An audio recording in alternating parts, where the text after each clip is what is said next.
Oi, eu sou alguém perdido mas em busca da verdade. E o assunto de hoje é o nascimento de Jesus. A Era Comum, também chamada em latim a Era Vulgaris ou Dionisiana, é uma forma de medição do tempo, que adota como marco inicial de referência o ano 754 desde a fundação de Roma, abreviado como OC, porque, segundo os cálculos de Dionísio, o Exíguo, monge cita do século VI. Jesus teria nascido mais ou menos por essa época, considerada desde então como o ano 1 da era cristã. O cálculo de Dionísio partia de duas informações. Primeira, o fato de João Batista ter começado a pregar, no ano 15º do reinado do imperador Tibério, Lucas 3:1, ou seja, em 782 a.C. Segunda, o fato de Jesus ter começado seu ministério público com cerca de 30 anos, logo após ser batizado no Jordão, Lucas 13:23. Subtraindo 30 anos, Dionísio chegou à conclusão, nunca tomada nem por ele, nem pela Igreja como certa e indiscutível, de que Cristo teria nascido ao redor do ano 752 ou 753 a.C. Apesar de ter se imposto e logrado ampla aceitação, o cálculo de Dionísio é sabidamente incorreto, com uma margem de erro de 4 a 7 anos, pois não leva em conta que Herodes, o Grande, sob cujo reinado nasceu Nosso Senhor, morreu em 750 a.C. O que torna incompreensível todo o relato da Natividade. De fato, se Jesus nasceu após a morte de Herodes, não poderia ter sido perseguido nem portanto, teria ocorrido o massacre dos inocentes de Belém. Vendo-se iludido pelos magos, enfureceu-se Herodes grandemente e mandou matar todos os meninos de Belém e de todos os seus arredores, de 2 anos para baixo, conforme o tempo do qual com precisão se informara dos magos. Mateus 2:16. Herodes estava vivo e queria matar Jesus, então como ele morreu antes de Cristo, estudiosos já chegaram à conclusão que o cálculo de Dionísio está errado, e usando a morte de Herodes como comparação em 750 a.C., que cai em 4 a.C., então Jesus nasceu entre 6 e 4 a.C., essa margem de erro é por causa do decreto de Herodes, ele mandou matar crianças de 2 anos para baixo, então Jesus poderia ter de 0 a 2 anos. Não dá para saber quanto tempo ele demorou para descobrir sobre a ida dos magos, nem quanto tempo Jesus e seus pais passaram no Egito, nem quanto tempo demorou para Herodes morrer. Mas com certeza não levou nenhum ano, mas provavelmente só alguns meses. Jesus nasceu entre 6 e 4 a.C. Agora vamos ver qual mês o Messias nasceu. Lucas 1:5. Nos dias de Herodes, rei da Judeia, houve um sacerdote chamado Zacarias, do turno de Abias. Sua mulher era das filhas de Arão e se chamava Isabel. A informação que nos ajudará é o turno de Abias. Isso vem de um decreto do rei Davi, em 1 Crônicas 24, onde ele organiza o serviço sacerdotal em turnos. 24 sacerdotes, para 12 meses de 30 dias, 2 sacerdotes para cada mês, o primeiro serviria 15 dias, e o segundo os outros 15, até completar o ano, e reiniciar o ciclo. 1 Crônicas 24:10. A sétima, a Acós. A oitava, a Abias. Zacarias era do turno de Abias, o 8º turno acontece na segunda quinzena do 4º mês, chamado Tamuz no calendário judaico atual, que para nós equivale ao mês de junho/julho. Lembrando que em Israel o ano começa na primavera, então o primeiro mês do ano lá seria março/abril. Zacarias começou o costume sacerdotal, no dia 15 de junho, o anjo Gabriel aparece para ele e anuncia a profecia do nascimento de seu filho, João Batista. Quando Zacarias termina os 15 dias de serviço sacerdotal, Isabel, sua mulher, fica grávida, isso seria em julho. 6 meses depois, o anjo Gabriel aparece a Maria e anuncia que ela dará à luz a um filho ainda virgem, e que seu nome seria Jesus. Ou seja, João Batista é 6 meses mais velho que Jesus, então se soubermos quando João nasceu, saberemos também quando Jesus nasceu. Uma gestação normal dura 9 meses, se Isabel engravidou em julho, 9 meses depois, cai em abril, João Batista nasceu em abril. No 6º mês da gestação de Isabel, Maria engravidou, o que cai em julho, de julho 6 meses depois, cai em dezembro, Maria engravidou em dezembro e 9 meses depois, cai em setembro, Jesus nasceu em setembro. Como o calendário judaico antigo é diferente do calendário gregoriano nosso, então os meses não são exatos. Exemplo, o primeiro dia de Nisan é de acordo com o equinócio de primavera, que cai no final de março, mas o mês de Nisan pega o começo de abril também. Zacarias serviu no templo no mês de Tammuz, que equivale a junho/julho. Mas como seu turno é no final de Tammuz, então provavelmente é julho. João Batista foi concebido no mês de Abi, que equivale a julho/agosto. Porém, como foi logo após o término do serviço de seu pai, então é provável que ainda seja julho. 6 meses depois Jesus é concebido, mês de Tebete que equivale a dezembro/janeiro, aqui já não dá para saber qual dos dois, se foi no começo ou final de Tebete. 9 meses depois de Tebete, cai no mês de Etamim, Jesus nasceu no mês de Etamim, que equivale a setembro/outubro. Se gerou em dezembro, nasceu em setembro, se foi em janeiro nasceu em outubro, pois assim passa-se os 9 meses. O que mais apoia o argumento que Jesus nasceu em setembro/outubro, é o fato que nessa época é outono em Israel. José foi de Nazaré para Belém com Maria, por causa do censo romano. Dezembro é inverno em Israel, viajar com neve e frio seria inviável, diferente do outono onde é mais adequado para viajar, pois o povo teria dinheiro, por vender uvas, figos e tâmaras, frutas que se colhem no outono.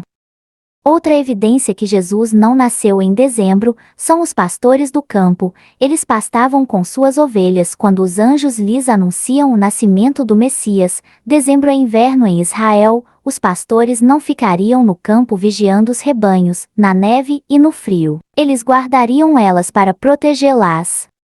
Lucas 2:8. Havia, naquela mesma região, pastores que viviam nos campos e guardavam o seu rebanho durante as vigílias da noite. Provavelmente Jesus nasceu em setembro, agora vamos ver onde e como Jesus nasceu. Lucas 2:7. E ela deu à luz o seu filho primogênito, enfaixou-o e o deitou numa manjedoura, porque não havia lugar para eles na hospedaria.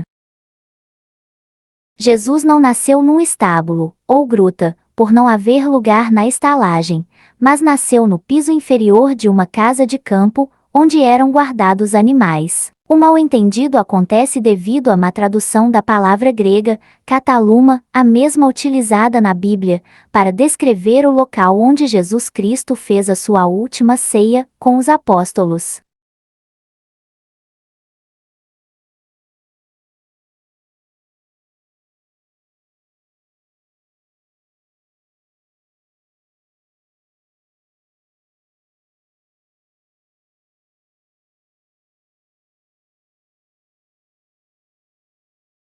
Marcos 14, do 13 ao 15. Então, enviou 2 dos seus discípulos, dizendo-lhes: Ide à cidade, e vos sairá ao encontro, um homem trazendo um cântaro de água. Seguiu, e dizei ao dono da casa onde ele entrar, que o mestre pergunta: onde é o meu aposento, no qual hei de comer a Páscoa com os meus discípulos. E ele vos mostrará um espaçoso cenáculo mobiliado e pronto. Ali fazei os preparativos.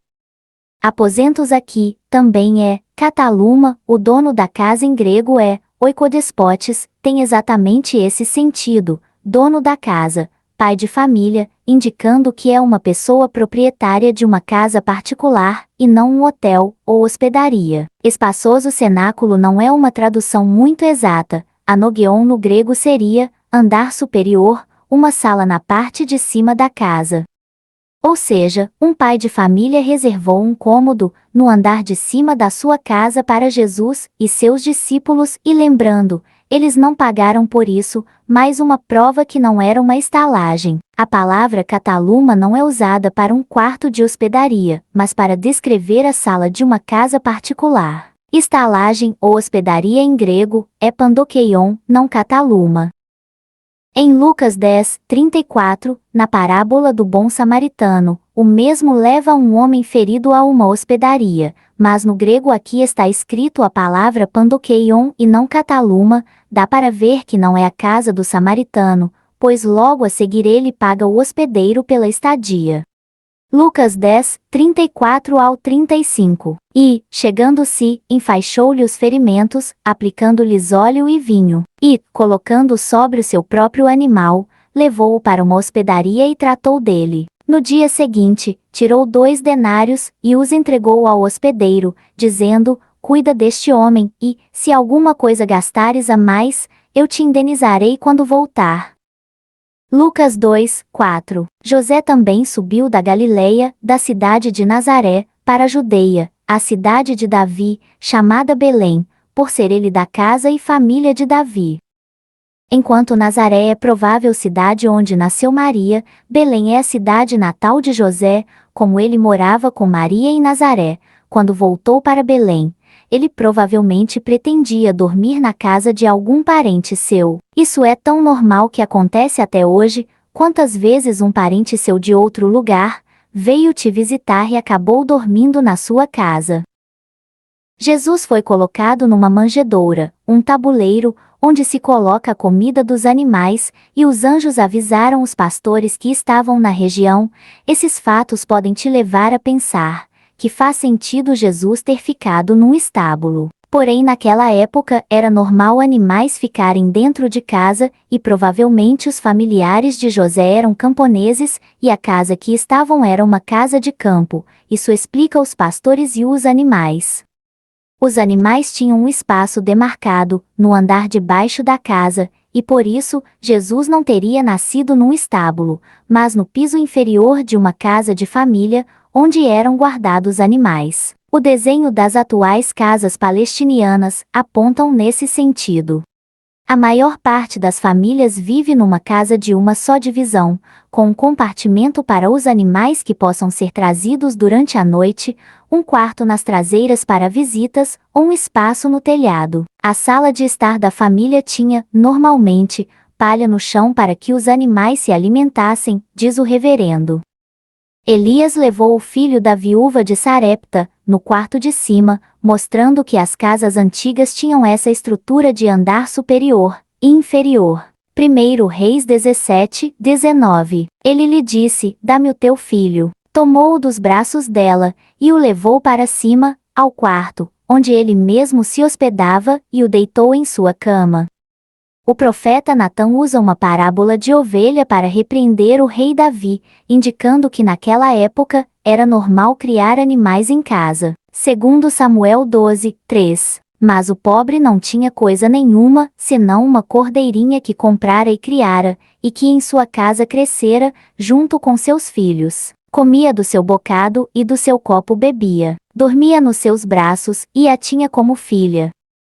Agora outra evidência que José e Maria estavam realmente numa casa e não num estábulo, é a visita dos magos. Mateus 2, 11. Entrando na casa, viram um menino com Maria, sua mãe. Prostrando-se, o adoraram, e, abrindo os seus tesouros, entregaram-lhe suas ofertas, ouro, incenso e mirra. O presépio é bem presente no catolicismo, mas até mesmo eles admitem que Jesus não nasceu num estábulo. Olha a tradução da Bíblia de Jerusalém 2002, uma Bíblia católica. Lucas 2, 7. E ela deu à luz o seu filho primogênito, envolveu-o com faixas e reclinou-o numa manjedoura, porque não havia um lugar para eles na sala. Além da tradução certa, tem uma nota de explicação no texto, que diz o seguinte: em vez de um albergue, pandokeion de Lucas 10, 34. A palavra grega kataluma pode designar uma sala, Lucas 22, 11, onde morava a família de José. Se este possuía seu domicílio em Belém, explica-se melhor que ali tenha voltado para o recenseamento, levando também a jovem esposa, que estava grávida. O presépio, manjedoura de animais, estava colocado certamente numa parede do pobre alojamento, tão superlotado, que não se pôde encontrar lugar melhor que este para deitar a criança. Uma lenda piedosa guarneceu esta manjedoura com 2 animais, Abacuque 3:2 e Isaías 1:3. Bom, mas o que pode significar esse? Não havia lugar para eles na sala. Sendo puro achismo meu agora, talvez outros familiares de José também dormiram na casa desse parente e não tinha espaço para todos. Mas isso não explica o porquê não conseguiram fazer o parto na sala. Se outros familiares chegaram mais cedo, porque eles não cederiam a sala de cima para uma emergência como um parto. Quando eu digo sala, é o quarto de hóspedes que fica no 2º andar, no 1º andar seria a sala de estar. Eu diria que José e Maria chegaram da viagem, cumprimentaram o parente de José, o dono da casa, e os outros familiares que também estavam ali por conta do censo romano. Eles ficaram conversando na sala, e Maria começou a sentir as dores de parto. O quarto de hóspede seria mais confortável para fazer o parto, mas como ele fica no andar de cima, eles teriam que subir as escadas. E eu acho que não seria muito seguro subir escadas com uma mulher grávida prestes a dar à luz, então ficaram na sala de estar mesmo. Alguma mulher, esposa do dono da casa ou outra familiar pode ter feito o parto, ou talvez chamaram a parteira mais próxima, pois eu não consigo imaginar o José fazendo nada, além de levar toalhas molhadas em água quente, e segurar a mão de Maria, falando para ela respirar. Mas, eu também posso estar enganado. As 2 opções são possíveis. Jesus nasce, e é colocado na manjedoura que a ovelha dali come. Jesus não estava só acompanhado de seus pais e de animais, mas os parentes de seu pai presenciaram tudo, pastores vieram vê-lo, e em seguida magos do Oriente. Resumindo, Jesus nasceu de 6 a 4 a.C., no mês de setembro, na casa do parente de seu pai José, em Belém. Se você concorda e gosta do meu conteúdo e posicionamento e quiser acompanhar, será bem-vindo. Obrigado por me ouvir. Até mais.